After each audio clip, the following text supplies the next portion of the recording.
Hello and welcome back. So this is the weekly look at the top performers from last week, and as always, they have to be under 50% ownership. We'll look at 3 forwards, 2 D, and 1 goalie, but there's a special bonus at the end of this video, 4 defensemen that are improving rapidly, and you're going to want to grab them now if you're in need of a defenseman. But first, as we always do, let's start with the forwards. And no forward had a better week last week than Kevin Hayes, who you can actually own, I should say. He was Yahoo rank 5 overall, 3rd highest skater behind McKinnon and Tkachuk. So the reason being was a 5-game week for Philadelphia last week. I highlighted that in the weekly video the last 2 weeks before that, just to make sure everybody knew that the Flyers had that unicorn schedule. And he made the most of it. 5 games, 5 goals, including a hat trick. 1 assist, 3 power play points, and 22 shots. Now, if you're looking at picking him up for this week, they play Tuesday, Thursday, Saturday, which are the heavy nights against LA, Minnesota, and Winnipeg. So it might not be the optimal week to pick him up, but nonetheless, he is a good longer-term hold because of his season-long performance. 43 points in 47 games. He is a -9, but that's not terrible considering his team.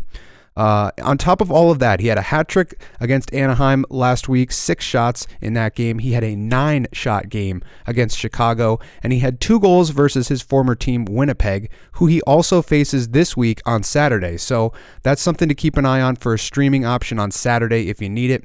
If we look at his player hub with hits and blocks, he's a 72, which is really good for a waiver type of player. He's a 42% owned player. He's almost a point per game. He's getting about a 25 goal pace right now, 3 shots per game average, 0.31 power play points per game. This is all good stuff. Obviously, he doesn't get a lot of hits and blocks.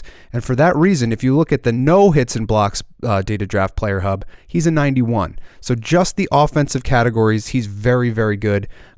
There's a lot of players that are in the 90s in the non-hits and blocks player hub, but he's getting it done.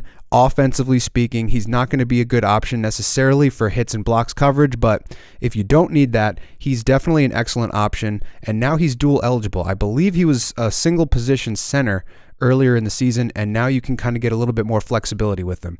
But an excellent week for Kevin Hayes, and he comes in at number 1 on our forward list. Now, next up, we have Tom Wilson, and I know what you're thinking. He's 51% owned, so he doesn't meet the threshold. But first off, it's my channel. I can do whatever I want. Secondly, if you look at the data draft player rankings, which I updated this morning, he's by far and away the most improved player, 44 change. So he was in the low 20s, but that was because he was coming back from an injury. So now he's started to put some games together, and he's starting to get into the form that we're used to seeing from him. 4 games, 2 goals, 1 assist, 1 power play point, 9 shots, and 16 hits for 4 per game, which is exactly what you want to see out of Tom Wilson. And if you look at his player hub, he's 100th percentile in hits per game. Only Luke Shen at 4.8 is averaging more hits per game than Tom Wilson, albeit in a small sample size. But this is why you want to own Wilson. You get the massive hits coverage, and you get goal scoring as a secondary category. He's at 0.29 goals per game. That's low 20 goal pace over an 82-game season. Obviously, he's not going to get 82 games this year, but you're getting that pace for the second half of the season. And in the preseason, I talked about guys like Jeannot, Brandon Tanev being good options, but Wilson is the ultimate goals and hits guy. And right now, he's ranked at a 60, but that is because he hasn't gotten any blocks coverage yet. So once he starts to block a shot or two, and maybe if he could start to put in a couple of assists, then he'll start to climb rapidly. He'll probably be in the mid to upper 70s within the next couple of weeks. So if you want this guy, if you're in a bangers league of any kind, you definitely want this guy. And the fact that he's about 51% owned is criminal right now. So if you're in a hits league of any kind and he's available, go pick him up right now. Now, our last player, the last forward this week is JT Compher. He's been featured on this before. The last couple of weeks, him and Evan Rodriguez have been 2 guys from the Avalanche that we've been looking at as good streaming options, and both of those guys are still good streaming options, but Compher had the better week this week. So 4 games, 5 points, a goal, 4 assists, 2 power play points. Nothing crazy in the peripherals, but he is getting you that second power play unit exposure, and he's currently second line center with Nichushkin, who's coming back from injury, and Rantanen on his right side. So you do want exposure to that line, and I would continue to stream him until either A, Landeskog is back and starts centering that line, or B, the Avs add a center at the deadline.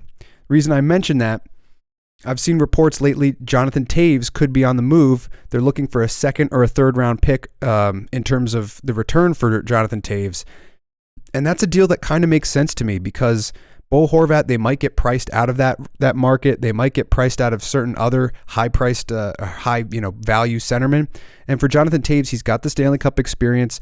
If they could have 50% retained, they do have enough cap space. They have $5.6 million in deadline cap space. So that's something to keep an eye on at the trade deadline. From now until then, you could still continue to stream JT Compher, and you get that positional flexibility, center, right wing, dual eligible, only 26% owned, so he's going to be a consistent streaming option. I just don't know if he's a longer-term hold because of that hole in the middle of the ice that they're going to want to fill. Last year they had Kadri. They're going to probably want an upgrade for the playoffs. But nonetheless, a great week from JT Compher. If we look at his player hub, he's right at that threshold. I particularly like to see my streaming options in a 12-team league in above the 70 rating, but he's a high 60s, which is not bad at all. He's getting a pretty decent point per game pace, not great, but not bad. Assists are there, power play points, .20 is pretty good there, and he's getting some blocks, so if you need that coverage, he's not elite level or anything, but for an offensive guy who's getting you that exposure to Rantanen, that is a good thing to know. Now, as we transition to defense, this one's mainly for bangers leagues, but it's hard not to mention this guy. 46% rostered, Radko Gudas. He was ranked 21st overall in Yahoo category leagues last week with hits and blocks in them. So he was incredibly valuable, and the reason being 25 hits in 4 games. He had 6.25 hits per game. Incredible performance, 11 blocks on top of that. So you're getting the hits coverage, you get a couple of blocks thrown in there as well. He's currently tied for 3rd in the league in hits per game behind Luke Shen at 4.8 and Tom Wilson, who's only got 7 or 8 games under his belt. And he's tied with Nick Delorier at 4.08 hits per game, 99th percentile in hits, 88th in blocks. And then you're still getting some shot volume from him. And that's probably a result of them missing Ekblad earlier in the year. He got a lot more minutes, and he started to find a little bit of an offensive touch. Obviously, he's not an offensive player. I think he only has 1 goal on the year. 2 goals on the year, 6 assists. So really not there for offensive category coverage, but for hits, he's definitely one of the top 2 or 3 guys that you're going to want. It would be Luke Shen, it would be Radko Gudas, and then insert another player here, maybe Tom Wilson. But I like to use my defensemen for hits and blocks coverage as opposed to forwards. So this is still your hits guy. This is a guy I've been pimping since the beginning of the season. It was kind of an inside joke in our Discord group, but he's still getting it done despite some people worrying about it earlier in the season. He's still a hitter, a massive hitter, and he's going to continue that going forward. Our next defenseman, Dmitry Orlov, 25% owned.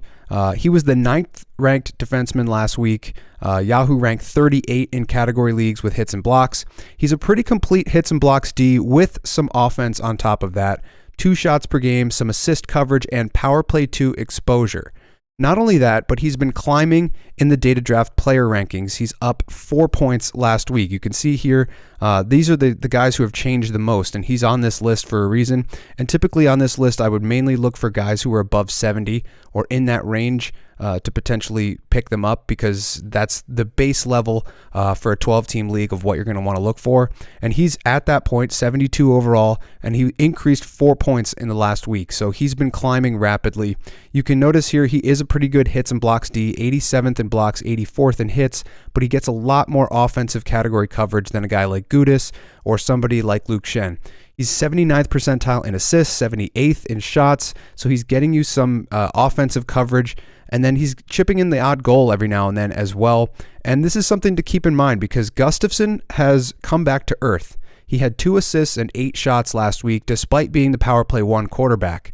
So for now, Orlov has been the ad for the Caps in terms of defensemen, and maybe he starts to take some power play one time from Gustafsson, but that's just speculation.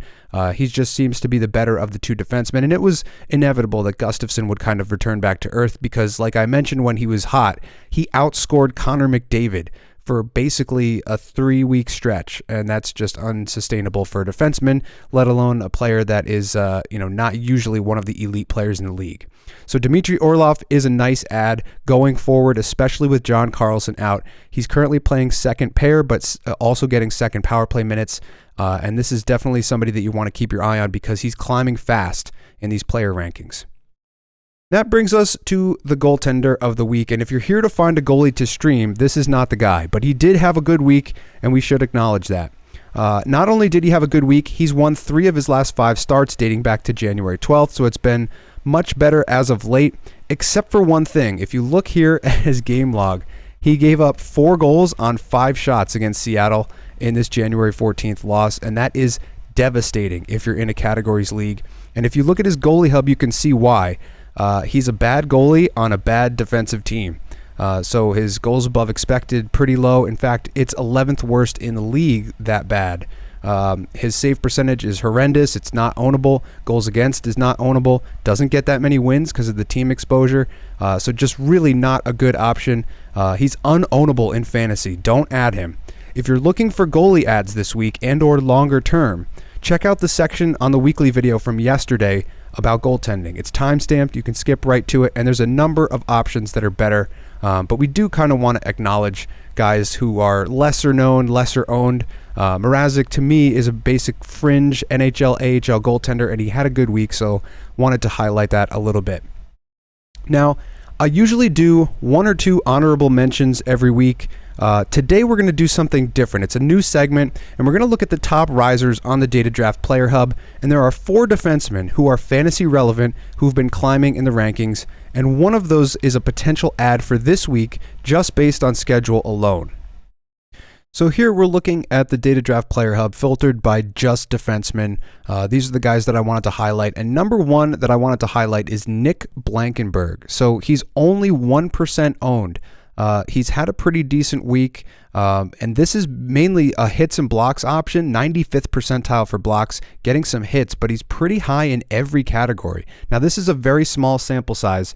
He hasn't played a ton of games. He's got 4 assists on the year, 3 goals, and 7 points, 21 shots, so nothing crazy there in terms of the total numbers, but this is a per game thing, and he's just come back off of injury not that long ago, and he's currently second power play quarterback in Columbus behind Boquist. Now, I wouldn't expect Boquist to give up that number 1 spot, but it is interesting to see Blankenburg this high in the ratings and climbing this much. He's, if I can find it right up here, 12 points changed from previous ranking. So he was a 60. Now he's a 73, basically, when you round it up, 72.76. So this is a guy to keep your eye on. The shot volume isn't great, but everything else is really solid.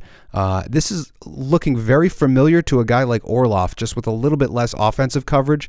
The goal per game pace is pretty good as well. That's, I think, high teens, low 20s in terms of goal pace over an 82-game season. He's not going to hit that number, but again, heading forward, this is a guy to keep your eye on as he's only 1% owned, and he's been, nobody's paying attention to Columbus right now, especially their defensemen. So this is something that's flying under the radar. You could potentially get out in front of it and make a little bit of noise in your league by getting out in front of it and watching him continue to climb. Now, the next guy I wanted to talk about is down here. It's Seth Jones, 79 rating right now. He's increased 4.5 points. So let's look at Jones because he's probably he may or may not be available for you. He's 64% owned, 96th percentile in blocks, 59th in hits. The power play points are coming. The shots are there. The assists are there. The goals are climbing a little bit. He needs a couple more goals to become a little bit more relevant there. He's only got 4 on the season. But this worries me because my main competitor, Toe Dragons, has him and has had him all year. And we don't have plus minus. And that's a key because you don't want to own him if there's plus minus. But if there's no plus minus in your league, he's an excellent defenseman who's covering blocks. and he's still getting you some offensive coverage as well. The hits aren't crazy. If you're looking for a specific hits and blocks D, he might not get enough hits to qualify, but 1.5 per game isn't bad. And he's been improving every single week. So he started as a low 70s type of player, actually below that. And then he's kind of been climbing every week now. So a 4.5 point increase this past week, something to put on notice. If you have Seth Jones and if you don't have plus minus in your league, go pick him up on your wire right now. Now, another guy I wanted to talk about is Jared Spurgeon. 69.44, so he's all right at that threshold of what you'd like to own. He's increased 3.3 over the past week, and as we look at his player hub, you can see he's a blocks defenseman as well, but he's a lot more offensive, typically speaking. So 2.24 blocks per game is elite level. He's not as much of a hits and blocks guy because the hits aren't there. He's a very small defenseman, very mobile. The power play points is one area where he used to get some coverage. Now he's not really getting that coverage because of Kalen Addison, but he's still a pretty good offensive option nonetheless. Almost 2 shots per game. The assist coverage is okay. So is the goal coverage, half a point per game, which is right about the threshold of what you'd want in a defenseman. So this is maybe not the best option, but he's definitely an elite shot blocker, and he's getting some other coverage as well. Pretty high floor in terms of everything that he does. Just the hits aren't there for Jared Spurgeon. There's one more guy I wanted to mention, and I might have to scroll down. I don't see his name quite yet, but we'll just pull him up anyway, and that's Jeff Petrie. And Petrie had an injury, and he was coming back off of that injury, and he's making the most of that opportunity. Now, he is a very good hits and blocks D, 97th percentile in hits, 95th in blocks. So this is what you're going to own him for, these two categories right here. But he is getting power play time, especially with Chris Letang not back. Now, Letang was practicing in a non-contact jersey, and he was running the power play, but it doesn't seem like he's going to return just quite yet. So in the meantime, the duties are going to probably be split between Ty Smith and Jeff Petrie. It's a complete mystery to me as to which one will get the PP1 duties on any given night. I just don't watch the Penguins that closely. But if you do and you know which guy is going to get the time, please leave a comment down below and we'll go from there. But right now, the assist coverage is good. The power play numbers are pretty good. The shots are okay. You'd like to see them a little higher. The goal coverage, not great. 3 goals, but there's not a lot of sample size there. He's missed some time with injury. But this is a guy to keep an eye on because he's 55% owned. And for a hits and blocks guy who's this elite, that's something that you're going to probably want access to, especially if Chris Letang can't get back into the lineup, because that could be something that would bump him up in the roster and give him a little bit more power play time and give you a little more offensive exposure. So these were a couple of defensemen that are getting it done. Obviously, there's more. I have Vince Dunn on my team. He's now a 77, 2.6 increase. There's a number of guys. Basically, anybody at this level, they probably haven't played a lot of games this year, and that's why they're increasing so much. So Blankenberg hasn't, Justin Barron hasn't, Friedman hasn't. So what I would look for is anything in this general range, 2 to 8 in terms of the change interval, and then something in the 70s. So you're looking at Jones, Orlov, who we mentioned earlier, Spurgeon, Jeff Petrie, Vince Dunn. Charlie McAvoy had a great week as well. He was one of the top 25 fantasy players in category leagues last week. I'm thankful to own him as well. So this is just another thing. You can find the Data Draft Player Hub in the Patreon link in the description below, and you can play around with this yourself. I usually update it once a week. Sometimes twice a week, but usually once a week, so you can kind of get a sense of how players are progressing throughout the season and try to get out in front of those trends before anybody else in your league gets to it. But that's going to do it for this video. If you liked it, leave a like. I'm trying to hit 2,000 subs before the All-Star game, so if you haven't subscribed already, please do so. I appreciate it. And if you don't follow me on Instagram, follow me on Instagram at data_draft for some quicker content and some updates. There's a couple of betting options in there tonight. So yeah, I appreciate all of your support, and I will see you in the next one.